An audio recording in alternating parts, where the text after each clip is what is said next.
Spam, the final frontier. These are the voyages of a hero named Dullard, the last of the Warren, and inheritor of ye old legendary sword, and his quest to overthrow the nameless evil empire and to discover the lost history of his people. But what is the Beath Flams? What is the secret of the kidney stones? And is coexistence between Spam and Jello ever truly possible? To find out, let's play Beath of Flams. Oh yeah!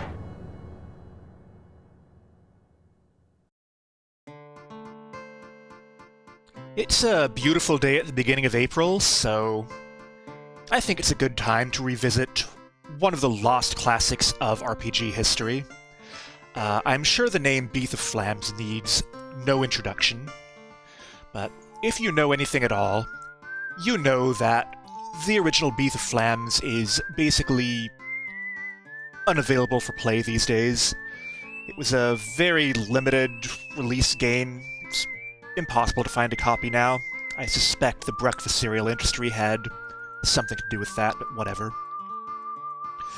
So, as you know, the only way to experience the original Beath of Flams now is through the classic FAQ written by Fritz Frondorf or Erg Gibbon, who back in the late 90s had a gaming news site called Cosmo Canyon. So, that was pretty much the only way anyone was able to experience Beath of Flams for most of history. Until 2008, when someone named Ben Grande made a remake of Beath of Flams using what appears to be an RPG Maker clone that's open source called Official Hamster Republic Role-Playing Game Construction Engine, whatever that means. That was in 2008, so pretty big gap there, and an even bigger gap until today, so I definitely think it's time for this. So, obviously, what I will be playing here is Ben Grande's remake of Beath of Flams. So, with no further fanfare, or at least no further acoustic guitar riffs and whistling, let's get started.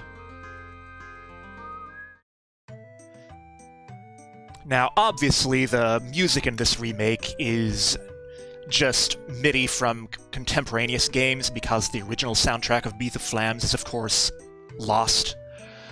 The title screen, obviously, was the opening theme from the original Wild Arms game. I think the town music here is from Wild Arms too, but I'm not from Wild Arms also, but I'm not sure. I don't recognize the music in this nearly as well as I should, sad to say. So, let's see what our friends Wedge and Vix have to say. Alright, just a couple guys going out to explore the ancient Forbidden Temple of Doom on a nice weekend. Seems fair to me. But make sure you talk to your mother here and get that money. Nudeln is money, in case you couldn't figure that out. I think that's a German word for noodle or something, not saying that we live in a nudist resort or something, unfortunately. But do make sure you get that money, because we will be needing it. Good thing Dullard has a sign outside his house so he can find his way home, because he is a Dullard. Not equipped. Let's check our status. Dullard Ego, obviously, is our main character. He's a bit of a dullard at this level. There's nothing too special about his stats other than that they're low. Our friends Wedge and Vix, however, have maxed out stats and everything. So, I don't know why they hang out with such a dullard, but whatever. Chances are they won't be with us for the whole game. That's not how this works.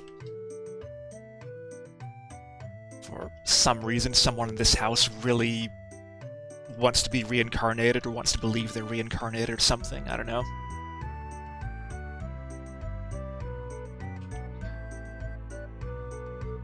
That can't possibly be true. It's way too stereotyped to be the main plot of a video game. Yeah, he's just talking nonsense, don't worry about that.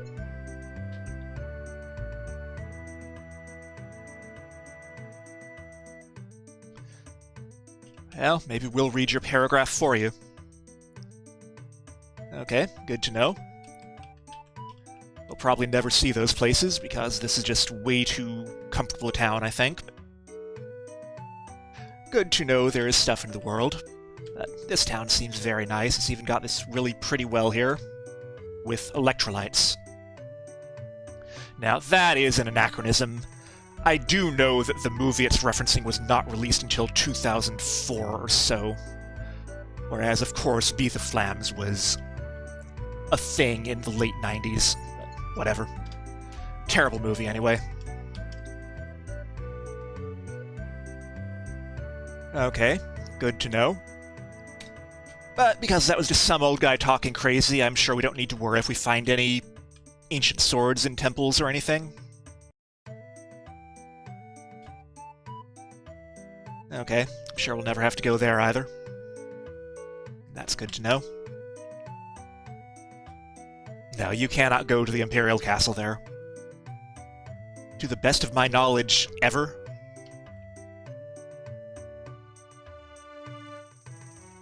Okay. Well, I don't see good things ahead for that relationship. Yay! I guess that gave me an antidote. Yeah, there it is.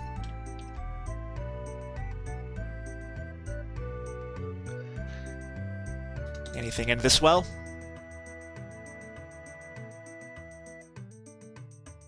Yeah, we do absolutely want to go shopping here, so let's take care of that while we're over here.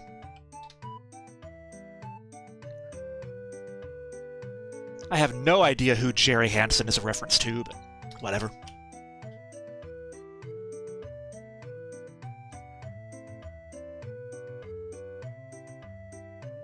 It's not very well formatted, but okay. I'm sure we'll never need a three-handed sword for any reason. It's not like Zaphod Beetlebrox is going to join our party or anything. Okay, what do we have for weapons here? Well, be absolutely sure that you buy this wooden sword here. You did buy it, even though it didn't give you very good feedback. Because if you don't buy it now, you will have quite a ways to go before you have another chance to get it. And you will suffer quite a bit if you aren't dealing as much damage as you possibly can in battles. Surprising to say, even with maxed out stat friends with us, the opening section of the game is quite difficult.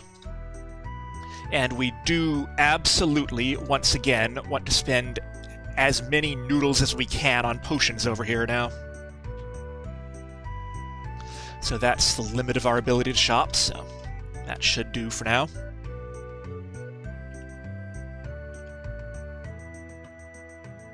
I don't want to check out your drawers. Oh, you mean the bookcases. Okay. I'm sure that's a reference to, but I don't know it. I do, however, know that antidotes and potions are important, so I'm going to pick those up. Nameless Imp would be an excellent name for a bar, but I don't believe that is actually the name of the bar here. Yeah, you cannot actually get an Aquasol S in this game. But this is a large enough city that it has a signboard directing you, so that's helpful.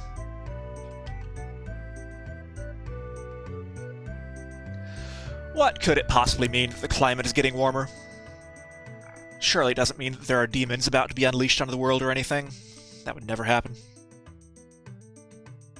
I think this well here says something, maybe? Maybe not. Thought there was another well that had text on it, but I don't know where it is. We don't need to stay at the inn because we can just go back to our own house. So, this person is bragging about their membership in a generic resistance group, so how bad can the Nameless Evil Empire actually be if they're just letting this guy wander around spouting off? I don't know.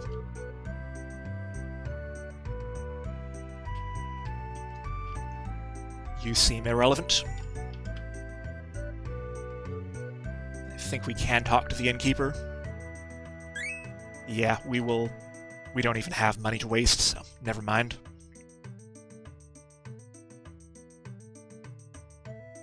Just make sure real quick that I'm not forgetting anything.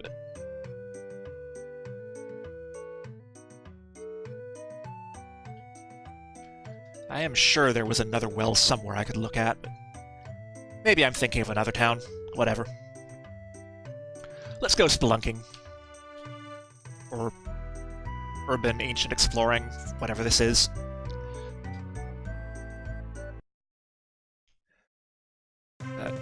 We have no control on the world map right now. All we can do is go back and forth between here and the Imperial City.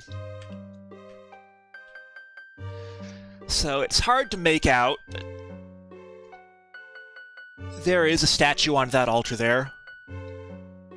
And I think if you look closely, it is actually a can of Spam, but there's nothing we can do with that for now, so let's go this way.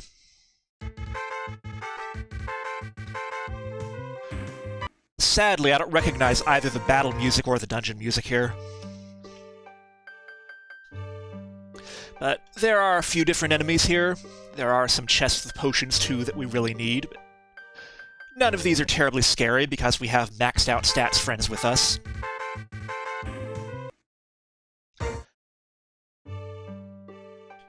But this one in particular is moving around on the map, so it must be important.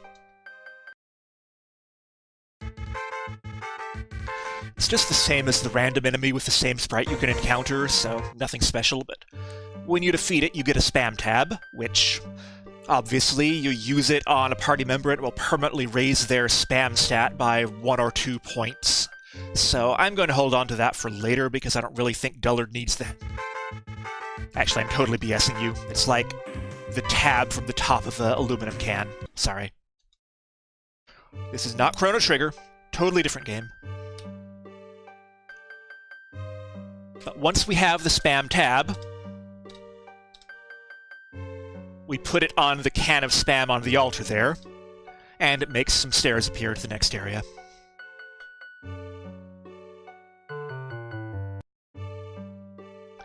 I actually got 2 potions after that battle. That is going to be really helpful. The random encounters in this area will occasionally drop both antidotes and potions. I am getting really lucky because I just got another 2 potion drop. I have done a few test runs of this game, but this is the first time I have ever seen that happen. I glossed over it in the town, by the way, but when you see a dog here, those are your save points. That is a save dog. I'm not going to for right now because I want to get these chests first, but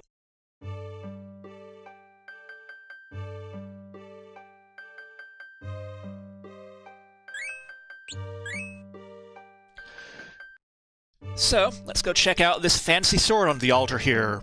Nothing could possibly go wrong, whatever that person in town was saying about evil demon kings. Hooray! We got ye old legendary sword. How good could it possibly be? Oh. Alright, well, he seems friendly. Red text box notwithstanding. It's okay, Vixen Wedge can take him.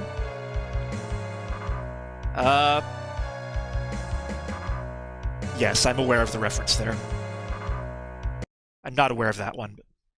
But alright, so here we go against the evil Demon King Russell himself. Well, that's not going too well, so maybe I should have leveled more before I... Well, okay. Well, thank you for watching Beath of Flam's Let's Play, so... Oh, no, okay, he's not going to kill us, he's just going to send us to Jello. Okay, then. I approve of the choice of music for him, though. Nicely done. X-Death. This music, of course, is the Esper world from Final Fantasy VI. I do know that one. We are now in the eternal plane of Jello. I don't know if they ever explicitly name it here, but just walk through the hole and you find a statue of the Kool-Aid Man. Because why not? And in the original game, I'm sure this was a pretty epic FMV, but that's what you get.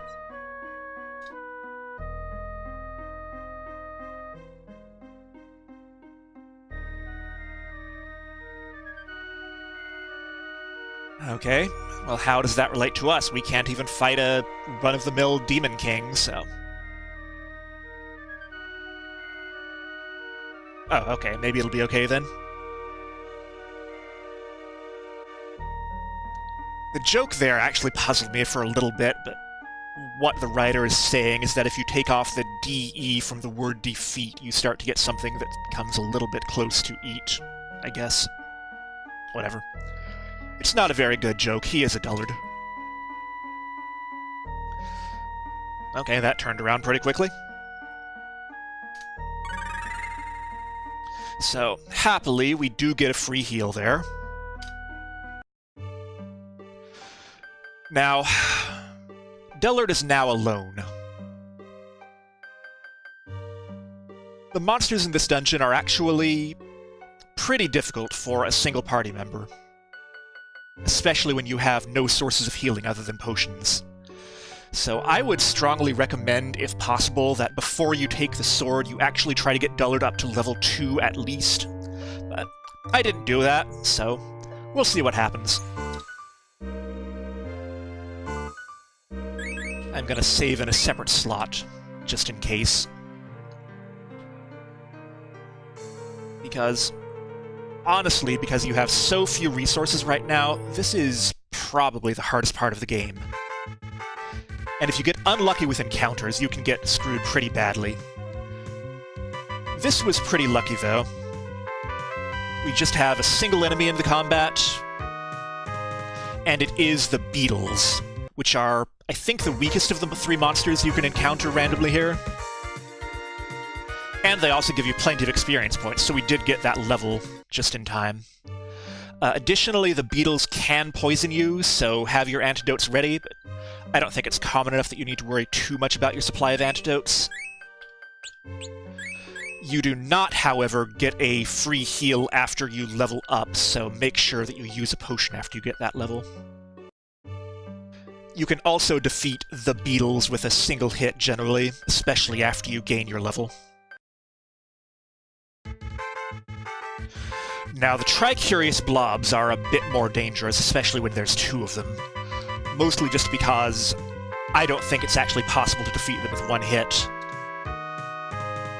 So especially when they are in groups like this, they're going to have a lot of time to wear down Dullard's HP.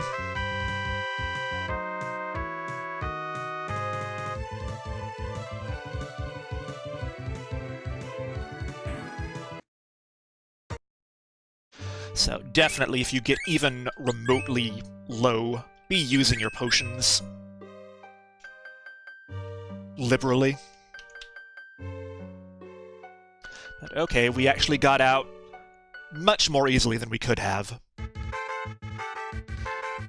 I will just demonstrate this last enemy here, the Classy Goblin. I don't think there's anything at all special about him, except that he does take 2 hits to defeat.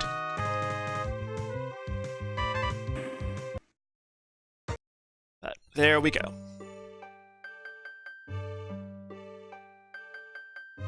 Okay. So people came to meet us. Understandably tell us that we did something pretty dull.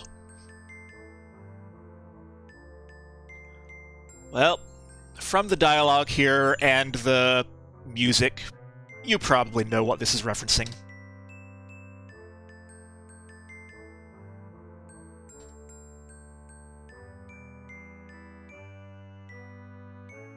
So that's done with. I actually did not mind the remake of that game too much, by the way, from what I saw of it. But anyway, we are now on the world map for real. The world map music is from the Breath of Fire for SNES, I think the main theme of the series. At least it was in the first one, possibly the second one. I don't remember for sure. But another thing that happens after we get through there is Dullard actually creates diary entries automatically that you can read here. He doesn't say anything too interesting, but it's a neat mechanic. So, we do have some new enemies on the world map here. They are actually a little bit easier, I think, than the ones in the Nameless Imperial ruins. They just don't do quite as much damage to you, I don't think. Even though the worms in particular here do appear in pretty large groups. Another thing is that they give you quite a bit of experience points compared to the enemies in the ruins. So if you spend any amount of time wandering around on the world map in this area, you will level pretty quickly. As noted there. And Dullard does learn Migraine or Migraine Headache. That is just a basic physical attack spell. Nothing too special about it. I do still want to keep his HP up, though. If we go back to the Imperial City, we can't even go in now. And another new enemy, Grounded Birds. They are even less dangerous, in fact, because they do die with a single hit. It's too bad. They look a lot like the red cardinals that I have in my yard here. But whatever. Free experience. The desert down here is the Desert of Life. Did they say that somewhere? I don't know. Well, that's the Desert of Life, but Dullard isn't quite enough of a Dullard to try to walk through there. So, all we can do is wander over here to the crappy mining town, as noted before. So, Dullard is worn out after being horribly traumatized, but I don't want to do that just yet. As noted, everything you can buy here is crappy and way too expensive. Even the merchant tells you not to use it, so don't use it. Same with the crap potion here.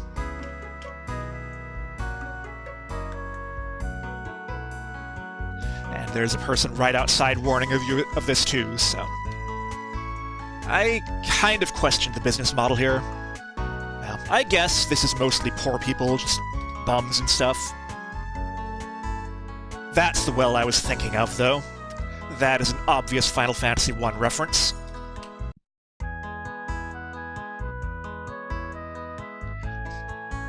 Are you sure you're not thinking of that generic resistance group guy from the capital? Or whatever. I don't know any blue-haired kids. Okay. Well, I'm not a bum. I can afford things other than crappy equipment, so... I don't need that gross trash. Haha, he said thigh.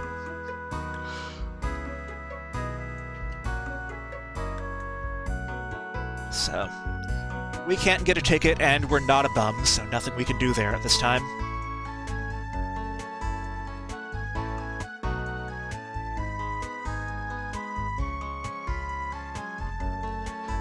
Total accident. There was no way that such a Dullard could have known such a thing.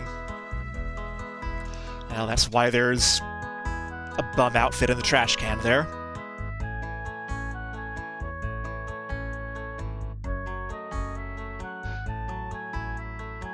Well, if I go through my stock of potions quickly enough, I might have to rely on the crappy potions then.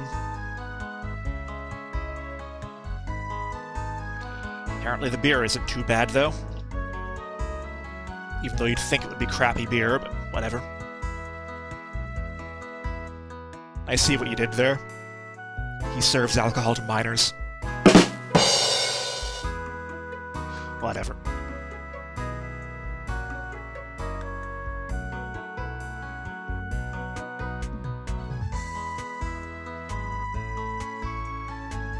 Oh. I'm not sure why you're interested in Elmer Fudd and why you think he's Greek, but... Okay, there's a little more explanation. So the husband is lusting after the Spice Girls, and the wife is lusting after Elmer Fudd, and neither of them wants to talk about it or consider opening their relationship in any form. Just like real life.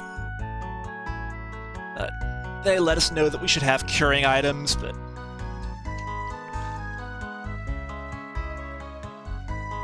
Evidently, diarrhea is not yet implemented, which is probably for the best.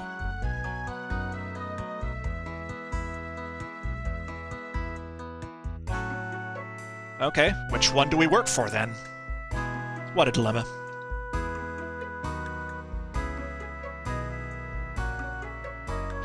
Let's not wake them up. That seems like a terrible idea. Okay, I think that's everything we can do here, so I'm just gonna check the inn real quick. Oh yeah, there is... If you need it, I'll point it out. It's a little tricky to find. As he said, behind the item shop, if you were a silly person and didn't buy the wooden sword like I did on my first playthrough, you can actually find an invisible person behind the shop here with non-crappy stuff. It's the same stuff you could have gotten back in the Nameless Imperial capital, so don't worry about it too much. Even potions, I think, at this point we are going to be a lot less dependent on them very soon, so I wouldn't worry about it, but it's there if you need them.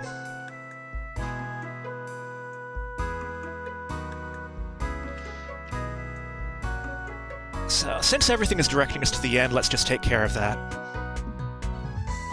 Oh no. It's a free stay at an inn. We know what that means. It means you get attacked in the middle of the night by weasels. But they're nothing too much to worry about, they're just pretty basic enemies. It'd be a different story if they'd brought a ferret along, but they didn't.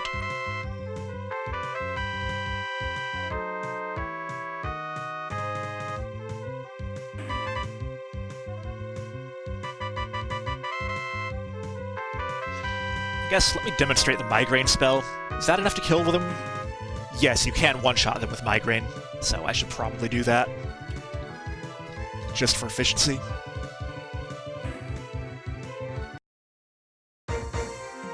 Yay, another level. Oh, okay, just all a misunderstanding, never mind. Wonder who Tim is. Maybe a sorcerer? I don't know. How important could it possibly be?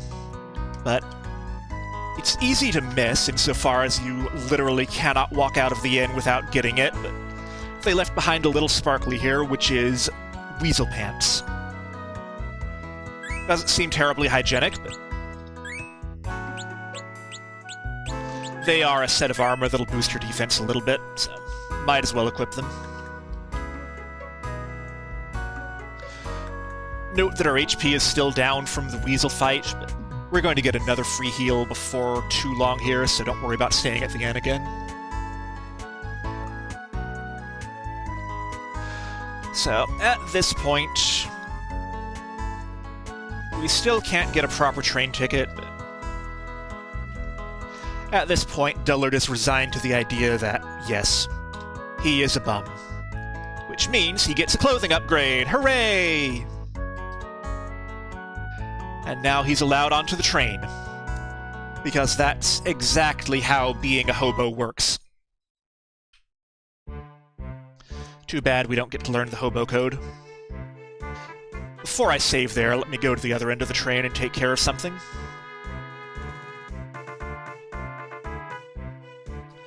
But that's apparently our next plot point, but we can't do anything there yet.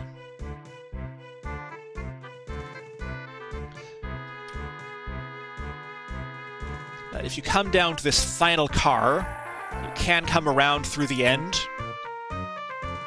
And there's a pretty good amount of stuff here. More of the same items that you already have, but helpful to have. That's all that's there, nothing too exciting.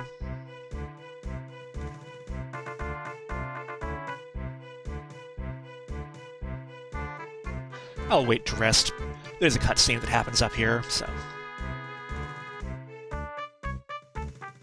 Okay. Good to know that people are so accepting of bums here. What's the worst that could possibly happen?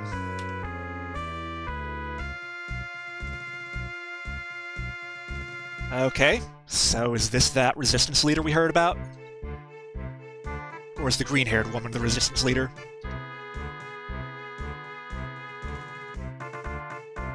Whoever it is, she seems to know Dullard because she was our childhood girlfriend. What a coincidence. Speaking of thigh, by the way, check out Lucille's character sprite there. I'm a fan. Whatever anyone says about City, Lucille is best girl. But Johnny is indeed the leader of the generic resistance group.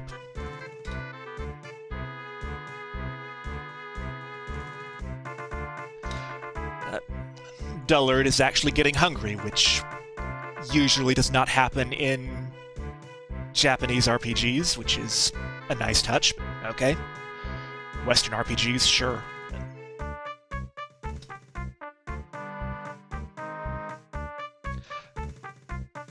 That's that door we couldn't get through before, the bum's car, where there's a legendary roll of bread that we can go find if we need to. But first, as noted, we do get a healing point here, and a save point. Arf arf!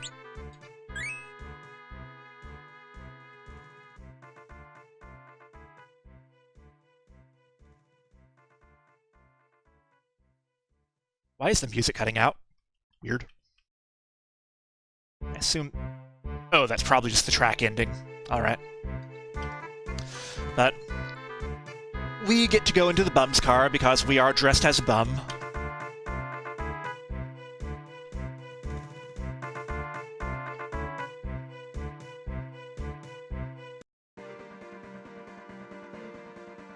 Cool music.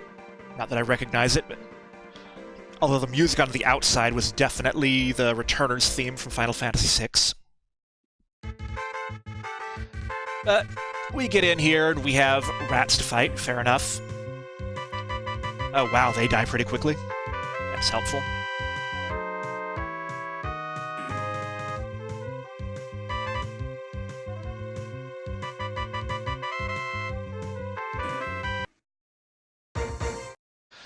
And that antidote I should probably use pretty quickly here. I don't really want Dullard running around poisoned. That did cure it, right? I didn't get a jingle. Oh, hey, Lucille came. How did you get in? You're not dressed like a bum, are you? Well, in any case, we have party members now. What does Lucille have for equipment? Nothing too exciting, but... Most importantly, she does have the heal spell, which will really reduce our reliance on potions. And her MP is pretty good, so don't worry too much about spamming it. But I was gonna show you also, she does have... Does it show her spells? Yeah, I'll have to show it in battle, but she does also have an attack spell, Fire, that you may want to save your MP for, but... Okay, the Lost Disco Souls here. They are an entirely different story. They have quite a bit of HP, so I would recommend that you do use your attack abilities on them, just to reduce the amount of time they have to deal damage to you. But the interior of the bum's car here, despite being outside of normal time-space and whatever, is not nearly so labyrinthine as the actual TARDIS. Oh, Power Ring I should probably equip on someone. Probably Dullard. Some more attack, right? Dullard's going to be attacking more than Lucille. Now, if I can finish what I was saying... The Bum's car, even though it exists outside of normal time-space, it is really linear. It is basically just a long, narrow hallway apart from that one chest.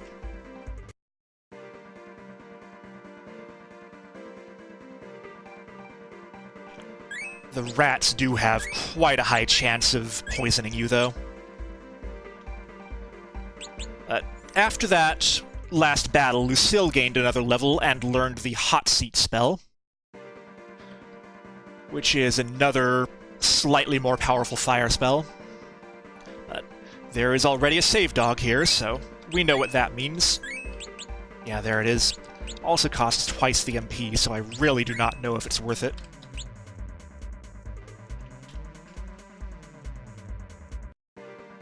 Of course, I take a step in the wrong direction and get into yet another battle. Of course.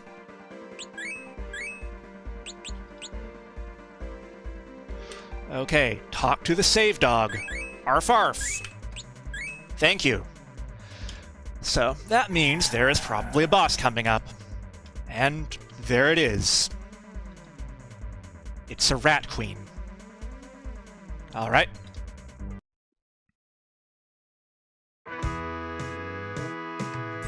I have no idea what they were going with for the Rat Queen's aesthetic here, but whatever.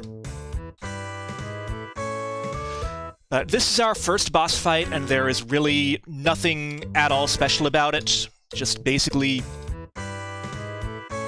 hit her until she dies. Dullard runs out of MP pretty quick there, but Lucille has plenty. Maybe.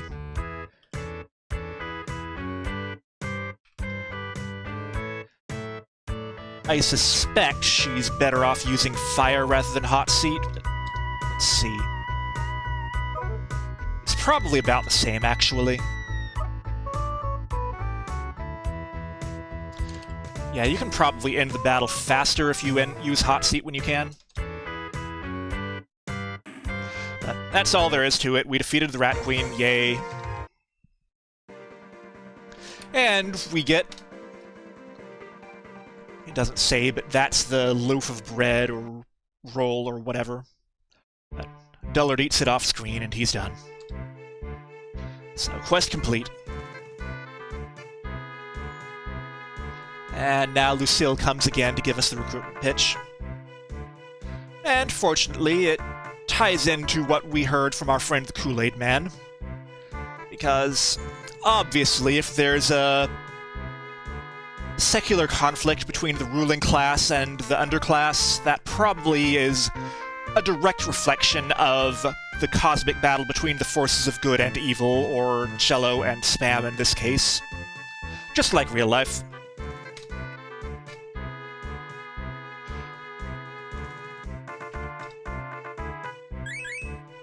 You would think that given that there are statues of Spam and Jello everywhere, people would have enough knowledge to not be too terribly surprised when Dullard starts talking about the Kool-Aid Man, but apparently not. They don't say anything new.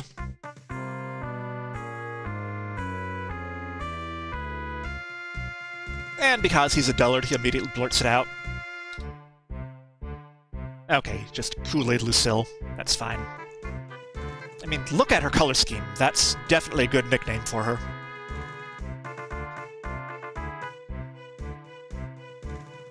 And here we have our first minigame. In order to prove to Johnny that we are actually good enough to be in the generic resistance group, despite being a bum, we have to try this rap!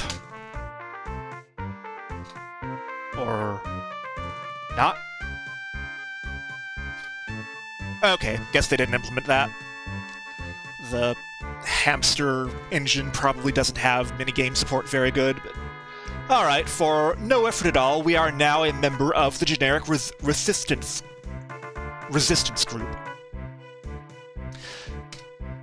And we get more party members with Johnny. But what crazy hijinks will the generic resistance group lead us into in Noodleheim? We'll have to find out next time. Thank you for watching, and good night.